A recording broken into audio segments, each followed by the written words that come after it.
So hello guys, आज हम बात करने वाले ईसीजी के बारे में, यानी कि इलेक्ट्रोकार्डियोग्राम के बारे में। ठीक है, तो इलेक्ट्रोकार्डियोग्राम बेसिकली रिकॉर्ड करता है electrical activity of the heart. तो हार्ट की ना दो एक्टिविटी होती है, एक तो मैकेनिकल और एक होती है इलेक्ट्रिकल। ठीक है, तो जो मैकेनिकल एक्टिविटी होती है ना, बेसिकली वो कंसिस्ट करती है सिस्टोल्स एंड डायस्टोल्स, यानी कि एट्रियल सिस्टोल, ठीक है, ventricular systole, atrial diastole, ventricular diastole, तो ये सब वो कंसिस्ट करती है। और इलेक्ट्रिकल वाला जो है ना, वो क्या कंसिस्ट करता है, तो इलेक्ट्रिकल वाला जो है बेसिकली वो कंसिस्ट करता है एवी एसए नोड से, फिर एवी नोड का कंडक्शन, फिर एवी नोड से बंडल ऑफ हिस का कंडक्शन, बंडल ऑफ हिस से left bundle branch, right bundle branch, फिर उन सब से परकिंजे फाइबर्स। तो ये सब जो सिग्नल्स है वो लेके जाने का काम जो करता है वो हमारा इलेक्ट्रिकल एस्पेक्ट ऑफ हार्ट है। ठीक है, तो जो इलेक्ट्रिकल एस्पेक्ट है ना, वो सिग्नल लेके जाता है और उसकी वजह से फिर मैकेनिकल एक्टिविटी होती है हार्ट में। ठीक है, तो ये जो है ये हमारा नॉर्मल ईसीजी है। ठीक है, तो नॉर्मल ईसीजी जो है वो ऐसे दिखेगा। ठीक है, जो ऊपर दिख रहा है ना, तो नॉर्मल ईसीजी जो स्ट्रिप है हमें ऐसे इलेक्ट्रिकल एक्टिविटी वो हमारा रिकॉर्ड करेगी, जो ऐसा हमें दिख रहा है। ठीक है, तो इसमें हम अलग अलग देखेंगे, वेव्स देखेंगे, इंटरवल्स देखेंगे, ठीक है, सेगमेंट्स देखेंगे, और उनकी पैथोलॉजी जो है ना वो हम नेक्स्ट जो वीडियो है उसमें डिस्कस करेंगे। ठीक है, कि उनकी पैथोलॉजीज़ क्या क्या है। अब ये डिस्कस करने से पहले कि क्या क्या सिग्निफाई कर रहा है, उसके पहले हम प्लेसमेंट देख लेते हैं लीड्स की। ठीक है, तो दो टाइप की लीड्स है, एक तो ये याद रखना। ठीक है, एक तो चेस्ट लीड्स होगी और एक लिम्ब लीड्स होगी। ठीक है, तो जो चेस्ट लीड्स होगी ना, वो अब अलग 6 चेस्ट लीड्स होगी हमारे पास। ठीक है, और 3 लिम्ब लीड्स होगी, और फिर ऑगमेंटेड लीड्स भी आती है। तो ऑगमेंटेड लीड्स के बारे में भी बात करेंगे, जो हमें AVR, AVF, AVL जो है ना, उसके बारे में हम बात करेंगे। ठीक है, तो चेस्ट लीड्स में जो 6 चेस्ट लीड्स आती है ना, पहले हम उनकी प्लेसमेंट देखते हैं। ठीक है, तो सबसे पहली V1, ठीक है, जो यहाँ पे दिख रही है, तो V1 जो चेस्ट लीड्स है ना, वो हमें कहाँ रखनी है, तो वो हमें प्लेस करनी है 4th इंटरकोस्टल स्पेस में। ठीक है, तो 4th ICS में हमें प्लेस करनी है उसे। कहाँ प्लेस करनी है, तो राइट साइड। सिर्फ अकेली V1 ही है जो राइट साइड प्लेस हो रही है। ठीक है, राइट साइड ऑफ द इसमें पैरास्टर्नल लाइन में, मतलब स्टर्नम जो है उसके जस्ट एडजेसेंट में राइट पैरास्टर्नल लाइन में हमें इसे प्लेस करना है। तो देख रहे हो यहाँ कहीं पे स्टर्नम होगा ऐसा, तो इधर की पैरास्टर्नल लाइन में 4th कोस्टल स्पेस पे हम रखेंगे। ठीक है, just adjacent to it V1 को। ठीक है, फिर आता है V2 जो है ना, सेम इसकी तरह ही होगा कि 4th ICS सिर्फ लेफ़्ट हो जाएगा। ठीक है, तो लेफ़्ट पैरास्टर्नल लाइन में होगा, मतलब कि यहाँ कहीं पे होगा। ठीक है, V2। V3 के बारे में हम बाद में बात करेंगे। फिर बात करते हैं V4। तो V4 जो होगा ना, 5th इंटरकोस्टल स्पेस में हम इसे रखेंगे मिड क्लैविक्युलर लाइन पे। ठीक है, तो मिड क्लैविक्युलर लाइन में हम इसे रखेंगे 5th ICS में, तो यानी कि यहाँ देखो तो 5th ICS में यहाँ मिड, ये क्लैविकल है तो क्लैविकल के बीच में। ठीक है, तो ये हो गया 4th लीड। फिर 5th लीड आती है। अच्छा, अब 3rd लीड के बारे में बात करते हैं। 3rd लीड जो होता है वो between lead number 2 and lead number 4 में रखते हैं हम। ठीक है, तो यानी लीड नंबर 2 और लीड नंबर 4 के बीच में हम क्या रखेंगे, यहाँ पे जैसे इन्होंने रखा है लीड 3 को। ठीक है, फिर आता है लीड 5। तो लीड 5 को रखते हैं हम 5th ICS में ही, 5th इंटरकोस्टल स्पेस में ही हम रखते हैं एंटीरियर एक्सिलरी लाइन में। ठीक है, तो एंटीरियर एक्सिलरी जो लाइन है उसमें हम इसे रखते हैं। ठीक है, तो ये कहीं पे ये एंटीरियर एक्सिलरी लाइन होगी, वहाँ पे 5th ICS में इसे हमने प्लेस कर दिया। ठीक है, फिर आता है V6। तो V6 जो है उसको भी 5th ICS में हम रखते हैं मिड एक्सिलरी लाइन, तो मिड एक्सिलरी लाइन में कहीं पे हम रखते हैं ऐसे। ठीक है, अब जब हम MI के बारे में डिस्कस करेंगे ना, तब हम ध्यान से पढ़ेंगे कि इन सब का सिग्निफिकेंस क्या है। पर just to be on the ये मैं बता देती हूँ, V1 to V2 जो है, V1 और V2 जो है वो septal part of the heart जो है उसको उसके रिकॉर्ड करता है रीडिंग्स। तो सेप्टल में अगर कुछ प्रॉब्लम होगी, सेप्टा में कुछ प्रॉब्लम होगी, तो वो V1 और V2 में दिखेगा, ठीक है। V3 V4 जो है anterior aspect of left heart को ये करता है, ठीक है। तो anterior surface of the left heart को V3 और V4 रीड करता है, ठीक है। और V5 और V6 जो है lateral aspect of the heart को करता है, ठीक है। तो हमें ये याद रखना है, ठीक है, ठीक है। तो ये हो गया हमारा अलग अलग लीड्स का प्लेसमेंट। तो ये मैं मिटा देती हूँ तो तुम ध्यान से देख सको कि ये। अब इसके अलावा V7, V8 और V9 भी होते हैं, ठीक है। और उनके बारे में मैं बस बता देती हूँ प्लेसमेंट का होती है। V7 जो होती है पोस्टीरियर एक्सिलरी लाइन में होती है प्लेसमेंट उसकी, ठीक है। V8 जो है उसकी प्लेसमेंट होती है सब स्कैप्युलर लाइन में, ठीक है। मतलब कि स्कैप्युलर लाइन में होती है बेसिकली, जो स्कैप्यू होता है उसके। और V9 जो होता है वो पैरावर्टिब्रल, ये स्कैप्युलर लाइन है और ये पैरावर्टिब्रल, ठीक है। तो ये ऐसी प्लेसमेंट होगी सारे लीड्स की, ठीक है। तो ये लीड्स की प्लेसमेंट की बात हो गई। अब आते हैं लिम्ब लीड्स पे, बात करते हैं लिम्ब लीड्स की। तो लिम्ब लीड्स बेसिकली कहाँ प्लेस करते हैं हम? तो लिम्ब लीड्स हम प्लेस करते हैं आर्म्स में या हैंड में भी हम कर सकते हैं, ठीक है। तो 3 लीड्स होती है, 1, 2 एंड 3। तो लीड नंबर 1, 2 और 3 है, ठीक है। 1 जो होता है वो लेफ़्ट आर्म से लेके तो राइट आर्म, ठीक है। 3 एक तो प्लेसमेंट करेंगे, लेफ़्ट आर्म, राइट आर्म और लेफ़्ट लेग, ठीक है। उसमें जो 1 है ना वो left arm to right arm को ये करता है, ठीक है। उसका पूरा वो ये रीड करेगा। जो लीड 2 है ना वो right arm to left leg का करता है, ठीक है। तो राइट आर्म से लेफ़्ट लेग का। और लीड 3 जो है ना वो करेगा अपना left leg to left arm का रीडिंग, ठीक है। तो ये हमने पढ़ लिया। अब इनमें कहीं पे भी राइट वेंट्रिकल का जिक्र नहीं होगा। राइट वेंट्रिकल, राइट एट्रियम को रीड करने के लिए कैसे करेंगे, क्या करेंगे? तो जब भी हम राइट सरफेस या इन्फीरियर सरफेस ऑफ हार्ट की बात करते हैं ना, तो inferior surface of the heart के लिए हम देखते हैं लीड नंबर 2, 3 और AVF, जब इन्फीरियर सरफेस ऑफ हार्ट को रीड करना होता है, ठीक है।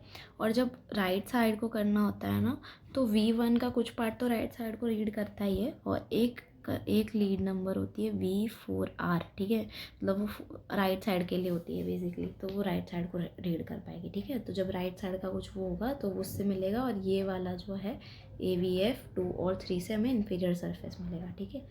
तो ये तो बस बाद में हम इसके बारे में अच्छे से बात करेंगे जब हम MI करेंगे, पर ये just for the sake of ये है कि नॉलेज के लिए, ठीक है।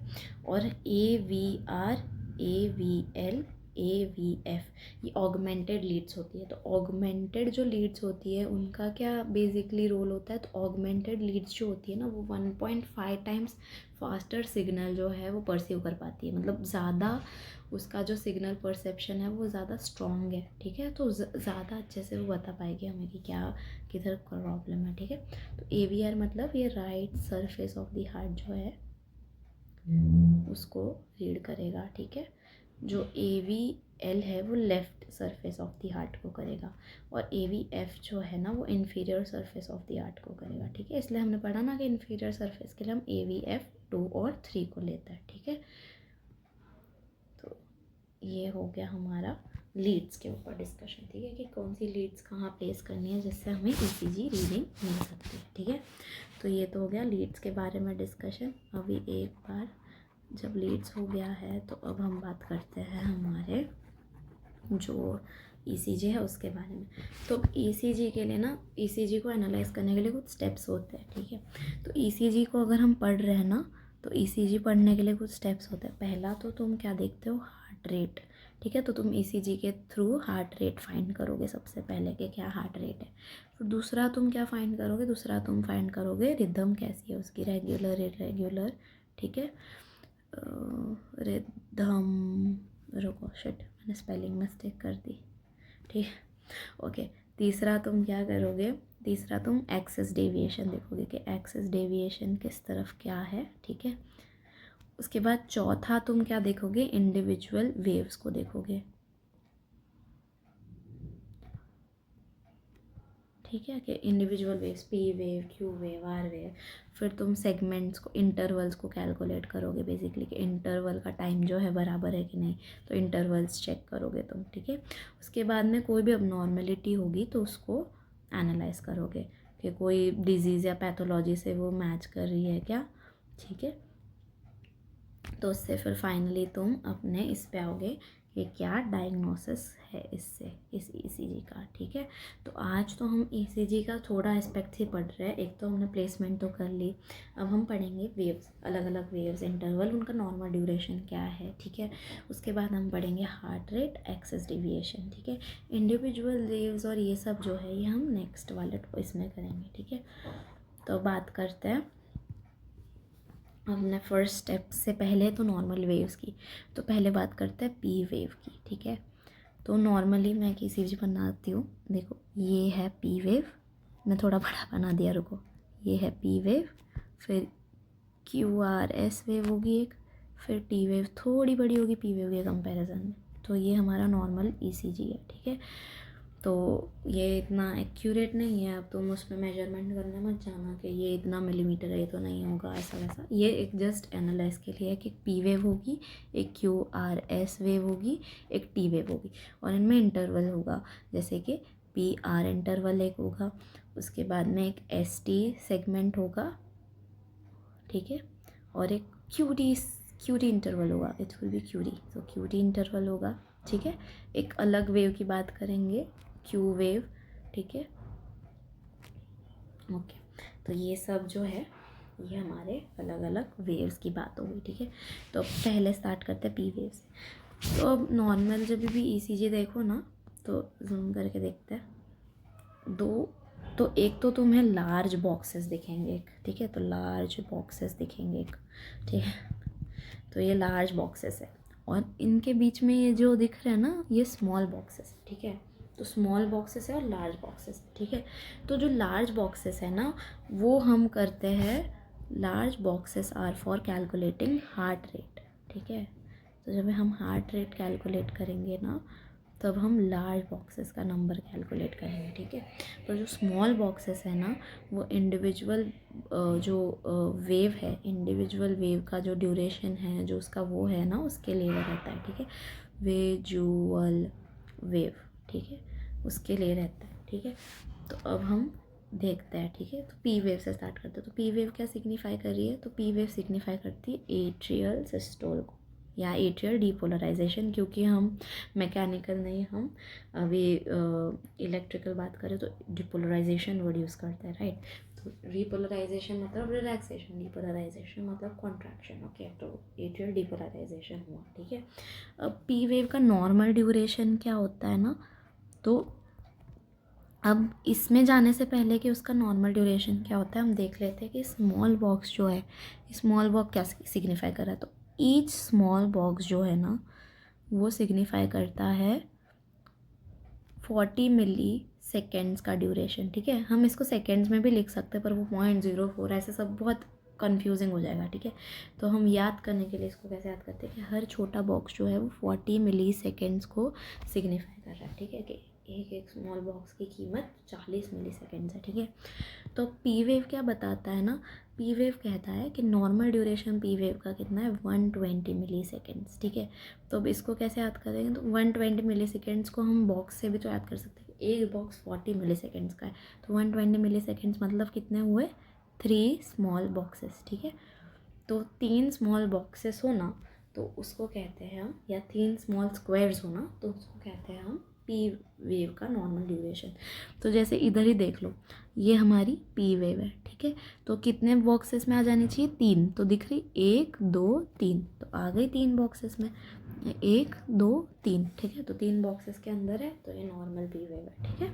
तो पी वेव की ड्यूरेशन तो इसमें नॉर्मल है, मतलब 120 मिली सेकेंड्स, यानी 3 बॉक्सेस, ठीक है।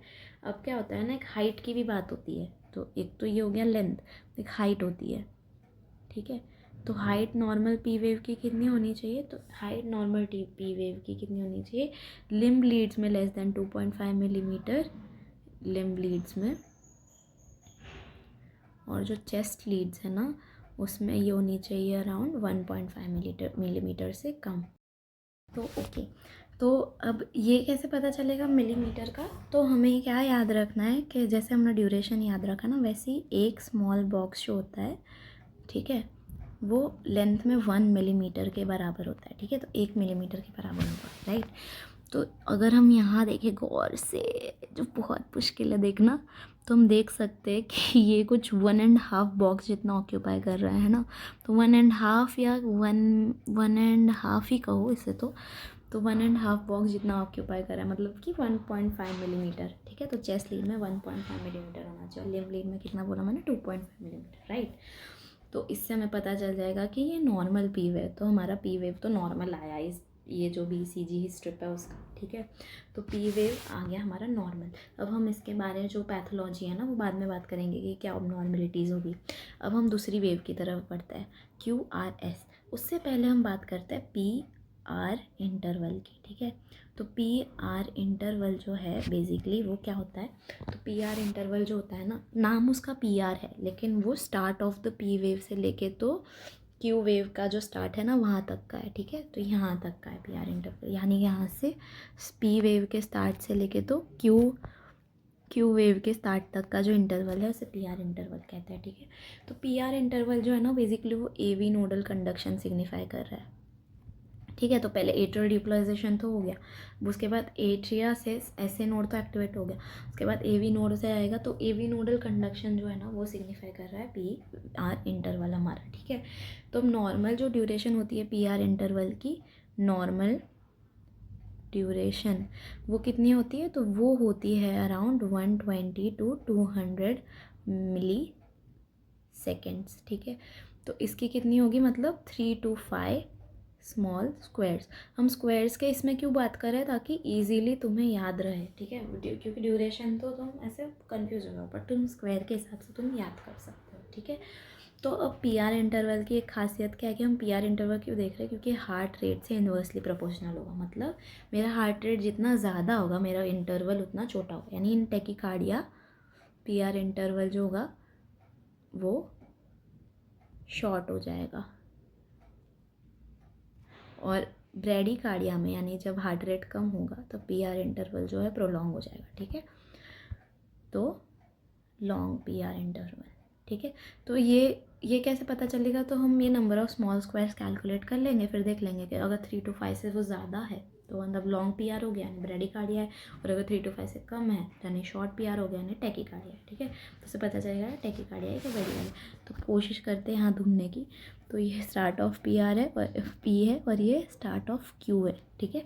तो इनके बीच में 1 2 3 4 5 देख रहे हो, 5 बॉक्सेस आ रहे हैं, तो ये बराबर नॉर्मल PR इंटरवल है, ठीक है। कि 5 बॉक्सेस आ रहे हैं यानी 200 मिली सेकेंड्स का है, तो यानी ये नॉर्मल PR इंटरवल है, ओके। तो ये हमारा हो गया P वेव और PR इंटरवल। अब हम आते हैं Q वेव पे। तो Q वेव जो होता है ना बेसिकली ये अकेली है जो नेगेटिव, ये ना नेगेटिव वेव है, मतलब नेगेटिव वेव मतलब ये नीचे की तरफ डिफ्लेक्ट होती है, ऐसे जाएगी ये, ठीक है। इसमें ऐसे नहीं दिखा रहा पर ऐसे, ये ऐसे होगी, ठीक है। तो नेगेटिव डिफ्लेक्शन होगा Q वेव का, ठीक है। और Q वेव जो है हमें लीड नंबर, अगर हमें Q वेव पैथोलॉजी देखनी है तो हम लीड नंबर 5 और लीड नंबर 6 में देखता है, ठीक है। क्यों ये ऐसा है, क्योंकि ये सेप्टल एक्टिवेशन बताता है, ठीक है। तो सेप्टल एक्टिवेशन कैसा होगा, तो सेप्टल एक्टिवेशन नीचे की साइड होगा, फैक्टर इसका नीचे होगा, मतलब देखो ऐसे टू AV, पर AV से जब वो बी सेप्टल एक्टिवेशन होगा बंडल ऑफ इसके थ्रू तो वो नीचे जाएगा, तो septal activation is a downward facing ये, तो ठीक है, इसलिए नेगेटिव वेव है, ठीक है। तो इसलिए Q वेव जो है नेगेटिव वेव है lead number 5 and lead number 6 में, तो ये सेप्टल एक्टिवेशन बताएगा, ठीक है। तो Q वेव की जो पैथोलॉजी है ना वो हम आगे पढ़ेंगे। तो Q वेव में नॉर्मल क्या रहेगा, नॉर्मली Q वेव जो है ना एक बॉक्स के अंदर ही होना चाहिए, यानी length as well as breadth, मतलब duration as well as the height जो है दोनों वन स्मॉल बॉक्स के अंदर फिट होनी चाहिए। उससे ज़्यादा गई तो डीप Q वेव्स या एब्सेंट Q वेव्स ऐसा कह सकते हो तुम, ठीक है। तो एक स्मॉल स्क्वायर के अंदर ही फिट हो जाना चाहिए। तो जैसे कि इसमें तो Q वेव उनकी उतनी सिग्निफिकेंट है ही नहीं, पर ये एक बॉक्स के अंदर ही फिट होगी ऐसे, ठीक है, ओके गॉट इट। अब आता है QRS अब आता है क्यू आर एस कॉम्प्लेक्स, ठीक है। तो क्यू आर एस कॉम्प्लेक्स मतलब क्या होगा, तो क्यू आर एस कॉम्प्लेक्स मतलब वेंट्रिकुलर डीपोलराइजेशन। तो जैसे एट्रियल डीपोलराइजेशन हुआ वैसे ही अब वेंट्रिकुलर डीपोलराइजेशन। मैंने फिर स्पेलिंग मिस्टेक कर दी, उप्स। वेंट्रिकुलर डीपोलराइजेशन, पता नहीं बोलते बोलते ना स्पेलिंग मिस्टेक्स बहुत हो जाती है। तो वेंट्रिकुलर डीपोलराइजेशन बताएगा, ठीक है। तो ये इसका नॉर्मल ड्यूरेशन कितना होगा, 80 to 100 मिली सेकेंड्स होगा इसका, ठीक है। तो मतलब कि ये का कितना होगा, अराउंड 2 to 2.5 बॉक्स स्क्वायर्स। मैं बॉक्स बोल रही हूँ तो वैसे मत बोलना, बॉक्स बोला था, small squares, 2 to 2 point small squares, ठीक है। मेरे को बॉक्स बोलने की आदत हो गई है, ठीक है। तो 2 to 2.5 स्मॉल स्क्वायर्स। तो जैसा इधर देखते हैं क्यू आर एस, तो ये जो है हमारा, ये क्यू आर एस कॉम्प्लेक्स है। तो ये देखो, ये यहाँ से यहाँ तक का बहुत ब्लर्ड है, लेकिन ये देखो यहाँ से तो ये यहाँ तक का है, तो अराउंड 2 बॉक्सेस है ये, ठीक है। तो 2 to 2.5 boxes is normal Q R S complex, ठीक है। तो अगर Q R S complex small मतलब 2 बॉक्स से कम हुआ तो उसको 2 बॉक्स से कम हुआ तो उसको नॉर्मल या उसको small Q R x complex बोलेंगे। और wide Q R x complex मतलब 3 स्क्वायर से ज़्यादा, ठीक है। फिर आता है क्यू टी इंटरवल, तो क्यू टी इंटरवल, ठीक है। तो क्यू टी इंटरवल बेसिकली क्या होता है, तो ventricular depolarization as well as ventricular repolarization बताएगा, क्योंकि टी वेव क्या है, वेंट्रिकुलर रीपोलराइजेशन की वेव है, ठीक है। तो क्यू टी इंटरवल क्या बताएगा, वेंट्रिकुलर डीपोलराइजेशन मतलब वेंट्रिकुलर सिस्टोल हुआ, उसके बाद वेंट्रिकुलर डायस्टोल जो हुआ, उन दोनों के बीच का पीरियड जो है उसको क्यू टी इंटरवल कहते हैं। तो starting of the Q wave से तो टू एंड ऑफ टी, ठीक है। तो ये जो पूरा है यहाँ से लेके यहाँ तक का ये है क्यूटी इंटरवल। क्यूटी इंटरवल जो होता है ना, क्यूरी है ना, तो अब हम यहाँ अच्छे से देखते हैं। देखो जूम्ड आउट वर्जन भी था, फिर भी मैं पागल जैसे उसमें ब्लड वर्जन में बता रही हूँ। स्टार्टिंग ऑफ द क्यू से एंडिंग ऑफ द टी तक होगा ये, ठीक है। तो क्यूटी इंटरवल जो नॉर्मल ड्यूरेशन होगा 360 to 400 मिली सेकेंड्स का होगा, वो बहुत बड़ा है भाई, ठीक है। तो क्यूटी इंटरवल इतना होगा, तो ये कितना होगा, 9 to 11 स्मॉल स्क्वायर, ठीक है। 440 भी बोल सकते हो उसको, 360 to 440, 9 to 11 स्मॉल स्क्वायर। तो अभी पढ़ते हैं कि इसमें बराबर है कि नहीं। तो ये क्यू का बिगनिंग और ये टी का एंड, तो ये क्यू का बिगनिंग और ये टी का एंड, ठीक है। तो 1 डब्बा, 2 डब्बा, 3 4 5 6 7 8 9, ये नॉर्मल है। तो ये 9 स्क्वायर स्मॉल स्क्वायर्स है, तो यानी ये क्यूटी इंटरवल जो है वो नॉर्मल है, ठीक है। ओके, तो क्यूटी इंटरवल भी सही आया है इसका, ओके। अब इसको हम मोस्टली इसका जो ये रहता है ना, वो पोटेशियम से इन्फ्लुएंस होता है, पोटेशियम से क्यूटी इंटरवल जो है वो इन्फ्लुएंस होता है। तो जब इन्वर्सली रिलेटेड होता है पोटेशियम से, तो अगर पोटेशियम ज़्यादा होगा तो क्यूटी इंटरवल शॉर्ट होगा, तो पोटेशियम ज़्यादा क्यूटी स्मॉल। और अगर पोटेशियम कम हुआ के प्लस लेस, तो क्यूटी वुड बी लार्जर, ठीक है। तो ये पोटेशियम से इन्फ्लुएंस होता है, ठीक है। अब आते हैं एसटी सेगमेंट पे। तो एसटी, अब एक चीज़ तुमने सोची, सबको इंटरवल बोलते हैं, एसटी को सेगमेंट क्यों बोल रहे हैं, एसटी इंटरवल क्यों नहीं बोल रहे। तो एसटी सेगमेंट इसलिए बोल रहे हैं क्योंकि ये एंड ऑफ एस से शुरू होता है, यानी यहाँ से, और ends at the start of T wave, यानी यहाँ ख़त्म होगा, ठीक है। हमने इंटरवल में क्या पढ़ा, किसी के बिगनिंग से तो किसी की एंडिंग तक का पार्ट बनता है इंटरवल, ठीक है। तो इंटरवल क्या है, इंटरवल जो है बेसिकली, ये तुम्हें समझाने के लिए इसको याद रखना, इंटरवल जो है स्टार्ट ऑफ वन पॉइंट से एंड ऑफ अनदर पॉइंट है, ठीक है, to end of other point, ठीक है। जबकि तो ये स्टार्ट ऑफ वन पॉइंट से एंड ऑफ, पर जबकि सेगमेंट जो है ना वो एंड ऑफ वन पॉइंट से स्टार्ट ऑफ अनदर पॉइंट, मतलब इसका होता है end of one to start of another, ठीक है। इसलिए से सेगमेंट कहते हैं, ठीक है। तो यहाँ पे एस टी सेगमेंट मतलब स्टार्ट ऑफ एस वेव से, ठीक है, start of S, sorry start of, मैंने फिर इंटरवल की बात बोल दी है, तो एंड ऑफ एस वेव से स्टार्ट ऑफ टी वेव, ठीक है। तो ये इसलिए इसको कहते हैं एस टी सेगमेंट। तो ये यहाँ से शुरू होगा और यहाँ पे ख़त्म होगा, ठीक है। एस टी इंटरवल जो है, इसको, इसके अंदर जो ये पॉइंट है ना एंड ऑफ एस वेव, इसको जे पॉइंट कहते हैं, ठीक है। जे पॉइंट या आइसो इलेक्ट्रिक पॉइंट कहते हैं इसको, ठीक है। ओके, तो अब बात आती है एस टी सेगमेंट के बाद आती है बात लास्ट टी वेव की। तो टी वेव जो है वो एस टी सेगमेंट को ही फॉलो करता है, एस वेव को फॉलो करता है बेसिकली। और टी वेव जो है वो क्या सिग्निफाई कर रहा है, वेंट्रिकुलर रिपोलराइजेशन, ठीक है। तो टी वेव में हमें सिर्फ क्या याद रखना है, टी वेव में हमें याद रखना है इसके हाइट। तो height of the T wave जो है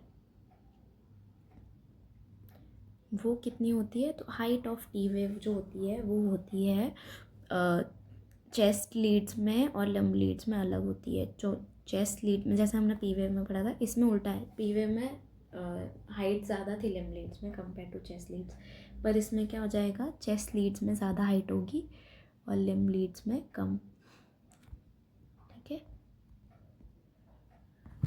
तो इसकी हाइट कुछ अराउंड जो होगी हम कैलकुलेट करेंगे और उससे पता चल जाएगा कि ये कितना बराबर है कि नहीं है टी वेव, ठीक है। तो ये इतना ही था हमारा जो इसका था वेव्स की बात। अब हम बात करते हैं कैलकुलेशन ऑफ हार्ट रेट की। तो हम हार्ट रेट कैसे कैलकुलेट करेंगे, तो कैलकुलेशन ऑफ हार्ट रेट के लिए दो चीज़ें हमें याद रखनी है। एक हम लीड नंबर जो 2 है ना, जो लिम्ब लीड नंबर 2, उसी में हम सिर्फ हार्ट रेट देखते हैं, ठीक है। तो सिर्फ ये बात हमेशा याद रखना कि लीड नंबर 2 में हम हार्ट रेट देखेंगे। और दूसरी क्या याद रखनी है, हम लार्ज स्क्वायर्स जो है ना वो कैलकुलेट करता है, स्मॉल स्क्वायर्स नहीं। जैसे स्मॉल स्क्वायर बाकी सब में देख रहे थे, इसमें हम लार्ज स्क्वायर्स कैलकुलेट करते हैं बिटवीन 2 आर वेव्स। तो जो आर वेव्स है, 2 आर वेव्स के बीच में, यानी आर इंटरवल जो है, उसमें हम जितने नंबर ऑफ लार्ज स्क्वायर्स है ना वो कैलकुलेट करता है, ठीक है इसमें। तो लार्ज स्क्वायर्स लीड नंबर 2 में। अब हार्ट रेट का फॉर्मूला क्या है, तो 300 divided by number of large squares, ठीक है, बिटवीन आर इंटर, ठीक है। तो इससे हमें पता चल जाएगा कि हार्ट रेट कितना है, ठीक है। तो एक एग्जांपल लेते हैं, एक एग्जांपल के लिए एक ईसीजी देखते हैं, ठीक है। ये ईसीजी देखते हैं। अब हमें पता चला लीड नंबर 2 में हमें देखना है, तो लीड नंबर 2 में देखेंगे, एक तो ये आर है और एक तो ये आर है, ठीक है। पर ये लीड नंबर 2 में पूरा स्टेप नहीं कंप्लीट हुआ है, पर जस्ट फॉर द एग्जांपल मैं बता रही हूँ, ठीक है। तो ये एक आर है और एक ये आर है, तो इसमें नंबर ऑफ लार्ज स्क्वायर जितने वो कैलकुलेट करेंगे। तो 1 2 3 4 5 कह सकते हैं 6 तक है, ठीक है। तो 1 2 3 4 5 6, तो 6 लार्ज स्क्वायर्स है इसमें, ठीक है। तो 6 लार्ज स्क्वायर हुआ है, इसलिए इसका हार्ट रेट कितना हुआ, 300/6, तो कितना हुआ, अराउंड 50 बीट्स पर मिनट, ठीक है। तो ये ब्रैडीकार्डिया हुआ है ना, तो कम हो गया काफ़ी, ठीक है। तो इसमें हमें क्या याद रखना है, इसमें हमें नंबर याद रखना है कि अगर लेस देन 3 लार्ज स्क्वायर्स है, ठीक है, तो हमें पता चल जाएगा, देख लेस देन 3 लार्ज स्क्वायर है तो मतलब 3 से कम है, मतलब, ठीक है। तो कितना 100 बीट्स पर मिनट ऐसे कुछ आ रहा है, ठीक है। तो ये टैकीकार्डिया हो जाएगा, क्योंकि ऑब्वियसली हम जब डिवाइड करेंगे तो कितने ज़्यादा नंबर आ जाएंगे। और अगर मोर देन 5 लार्ज स्क्वायर है, जैसे हमारे इसमें 6 आए ना, तो मोर देन 5 लार्ज स्क्वायर है तो 6 आए तो कितना 50 हो गया, तो ये ब्रैडीकार्डिया हो जाएगा, ठीक है। तो हमें क्या याद रखना है कि अगर 5 से ज़्यादा लार्ज स्क्वायर है तो ब्रैडीकार्डिया है, 3 से कम लार्ज स्क्वायर है तो टैकीकार्डिया है। जैसे इसमें देख लेते हैं, ये कार है, ये कार है, 1 2 3 4, तो 1 2 3 4, ठीक है। तो 300 डिवाइडेड बाय 4 75 आएगा, ठीक है। तो ये एग्जैक्ट आ गया 75 बीट्स पर मिनट, तो ये नॉर्मल है, ठीक है, क्योंकि 4 है, ठीक है, 5 से ज़्यादा और 3 से कम ये है, ठीक है। तो ये इससे हमें हार्ट रेट तो मिल गया। अब दूसरा स्टेप क्या था, एक्सिस कैलकुलेशन। तो अब एक्सिस कैलकुलेशन देखते हैं, ठीक है। तो एक्सिस बेसिकली क्या बता रहा है, एक्सिस बता रहा है कि हार्ट नॉर्मली कौन से एक्सिस में राइड कर रहा है। अगर ये क्वाड्रेंट है, ठीक है, तो हार्ट कौन से एक्सेस में लाई कर रहा है उसको बताने के लिए हम एक्सेस कैलकुलेशन करते हैं, ठीक है। तो एक्सेस कैलकुलेशन में हमारी नॉर्मल एक्सेस जो होती है इस केस में वो होती है -30 डिग्रीज टू +110 डिग्री सेल्सियस, ठीक है। -30 से +110 के बीच में अगर आया तो वो नॉर्मल एक्सेस है हार्ट की, मतलब नॉर्मल एक्सेस में राइट कर रहा है हार्ट। अब चेंजेस कब होंगे ना, जब हार्ट का इनलार्जमेंट होगा, ठीक है। तो अगर हार्ट लेफ़्ट साइड इनलार्ज हो रहा है या राइट साइड इनलार्ज हो रहा है, उसकी वजह से जो डेविएशन होगा उसकी वजह से एक्सिस चेंज हो जाएगी। तो जब लेफ़्ट साइडेड इनलार्जमेंट होगा तब क्या होगा, तब लेफ़्ट एक्सिस डेविएशन होगा, मतलब -30 के पीछे चला जाएगा वो, ठीक है। तो मतलब -30 डिग्री के भी नीचे चलेगा। और राइट साइडेड इनलार्जमेंट जब होगा तो वो राइट एक्सिस डेविएशन होगा, ठीक है। तो ये कितना होगा, +110 के ऊपर, ठीक है। तो अब इसके लिए क्या करते हैं, अब ये कैसे कैलकुलेट करेंगे, तो हमेशा याद रखना एक्सिस कैलकुलेशन के लिए हम 2 लीड्स देखते हैं, lead number 1 and lead number AVF। ये 2 लीड हम देखते हैं हमेशा, लीड 1 और लीड AVF, ये हमेशा याद रखना, ये बहुत इंपॉर्टेंट है, ठीक है। कि लीड नंबर 1 और लीड नंबर AVF ये 2 लीड्स में हम चेक करते हैं, ठीक है। अब चेक क्या करेंगे, तो हम चेक करेंगे एक तो हाइट ऑफ आर वेव, जो हमने आर वेव पढ़ी तो उसकी हम हाइट देखेंगे, और डेप्थ ऑफ एस वेव, क्योंकि एस वेव भी नीचे की साइड होगा, तो डेप्थ ऑफ एस वेव और हाइट ऑफ आर वेव ये हम दोनों लीड्स में चेक करेंगे। और height of R wave minus depth of S wave करेंगे, ठीक है। हमें पूरा कैलकुलेट नहीं करना है कि मेजरमेंट करके इतना मिलीमीटर, नहीं, relatively R wave compare to S wave कैसा है वो देखेंगे, हम एग्जांपल देखेंगे तो तुम समझ जाओगे, ठीक है। तो हमें क्या देखना है, height of R minus depth of S, ठीक है। तो अगर height of R minus depth of S अगर पॉजिटिव है तो हम उसे पॉजिटिव में प्लॉट करेंगे, और नेगेटिव है तो नेगेटिव में प्लॉट करेंगे, वो प्लॉटिंग में आपको बताती हूँ अब। तो हाइट ऑफ आर अगर ज़्यादा होगी compare to depth of S तो हमेशा पॉजिटिव आएगा, पर अगर height of R comparatively depth of S से कम होगी यानी डेप्थ ऑफ एस ज़्यादा है तो नेगेटिव आएगा, ठीक है। अब प्लॉटिंग की बात करते हैं कि प्लॉट कैसे करेंगे। तो प्लॉट में क्या करना है ना, हमें जैसे हम क्वाड्रेंट्स बनाते हैं वैसे ही बनाना है, this is positive, this is negative. पर इसमें उल्टा क्या हो जाएगा, इधर पॉजिटिव नीचे आएगा, नेगेटिव ऊपर आएगा, ठीक है। वाई एक्सेस में पॉजिटिव नीचे आएगा, माइनस ऊपर आएगा। दूसरा क्या देखना है, this is lead number 1 and this is lead number AVF। तो इधर लीड नंबर 1 का प्लॉटिंग होगा और इधर लीड नंबर AVF का प्लॉटिंग होगा, ठीक है। तो अब नीचे वाला एग्जाम्पल लेते हैं, या काम करते एक नॉर्मल ECG लेते हैं जैसे ये, ठीक है। तो अब इसमें नहीं, हमें यही लेना पड़ेगा, ठीक है। तो हम लीड नंबर 1 और लीड नंबर AVF ये 2 लीड्स चेक करेंगे अब, ठीक है। तो अब इसमें देखो, ये हाइट ऑफ आर वेव हुई और ये डेप्थ ऑफ एस वेव हुई, ठीक है। तो height of R wave compare to depth of S wave तुम्हें ज़्यादा नहीं लग रही कि हाइट ऑफ आर वेव ज़्यादा लग रही है थोड़ी सी कंपेयर टू एस वेव, ठीक है। तो इसलिए ये पॉजिटिव हो गया, समझे। हाइट ऑफ आर वेव ज़्यादा हुई कंपेयर टू एस वेव, लग रहा है ना। एस वेव में कुछ 2 डब्बे आ रहे हैं, 3 डब्बे आ रहे हैं, पर इसमें 4-5 आ रहे हैं ना, तो आर वेव की हाइट ज़्यादा है कंपेयर टू एस वेव। तो यहाँ मतलब कि +1 वाले में तो पॉजिटिव हुआ वो, ठीक है। तो height of R minus depth of S positive आया पहले वाले में, ठीक है। दूसरे वाले में देखते AVF में देखते, AVF में हाइट ऑफ आर देखो और डेप्थ ऑफ एस देखो। डेप्थ ऑफ एफ ज़्यादा लग रही है ना, depth of S compare to R ज़्यादा लग रही है। तो लीड नंबर AVF में क्या आ रहा है, नेगेटिव आ रहा है, क्योंकि डेप्थ ऑफ एस ज़्यादा है, ठीक है। तो ये कहाँ प्लॉट होगा, तो 1 क्या आ रहा है पॉजिटिव, ठीक है, पर 2 क्या आ रहा है नेगेटिव, तो ये यहाँ कहीं प्लॉट होगा। हमारा नॉर्मल वाला क्या था, हमारा नॉर्मल वाला था -30 से लेके तो +110। तो ये कुछ ना नॉर्मल वाला जो है ना, ये कुछ इतने में लाई करता है, जो नॉर्मल हमारा ये है, ठीक है, ठीक है। तो ये +110 से माइनस इधर लाई करता है, ठीक है। पर अब इस केस में क्या हुआ, इस केस में देखो ये यहाँ कहीं लाई कर रहा है, ठीक है, प्लस और माइनस के बीच यहाँ कहीं, ठीक है। तो ये इसके ऊपर चला गया मतलब बेसिक, ठीक है। तो ये इधर कहीं आ गया है ना, ये प्लॉट कहीं यहाँ कहीं हो गया, जो हमारा ये वाला, मैं कलर बदलती हूँ ताकि तुम्हें समझ में। जी ये वाला है, ये यहाँ कहीं आ रहा है, ठीक है। तो इसीलिए अब ये क्या हो गया, इसको कहेंगे लेफ़्ट एक्सिस डेविएशन, क्योंकि देखो -30 के ऊपर जा रहा है, मतलब उसके भी नीचे जा रहा है ये, तो हमने पढ़ा था लेफ़्ट एक्सिस डेविएशन। तो ये क्या बता रहा है, लेफ़्ट साइडेड इनलार्जमेंट, ठीक है। तो ये क्या हो गया, लेफ़्ट एक्सिस डेविएशन का ये कर्व हो गया। दूसरे वाला हम फटाफट सॉल्व करते हैं, ठीक है। 1 और ये AVF, ठीक है। तो 1 में क्या हो रहा है, R से कंपेरेटिवली S ज़्यादा है, तो R माइनस S जो आएगा वो नेगेटिव आएगा क्योंकि S ज़्यादा है।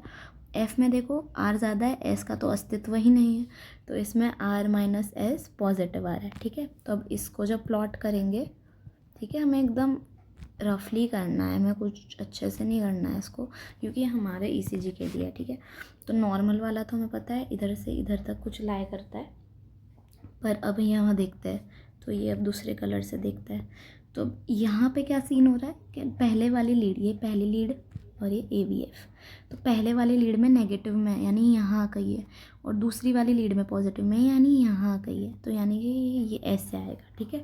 तो अब ये नॉर्मल से इधर चला गया, तो ये कैसा हो गया, राइट एक्सिस डेविएशन, ठीक है, समझ में आया।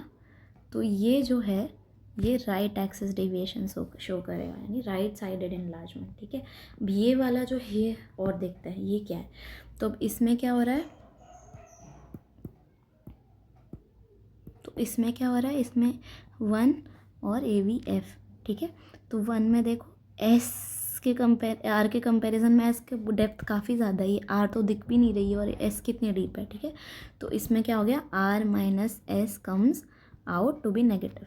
AVF में देखो इसमें भी ऐसे ही, R कम है, S ज़्यादा है, तो R माइनस S इसमें भी नेगेटिव आ गया, ठीक है। तो इसमें दोनों ही नेगेटिव आ गए।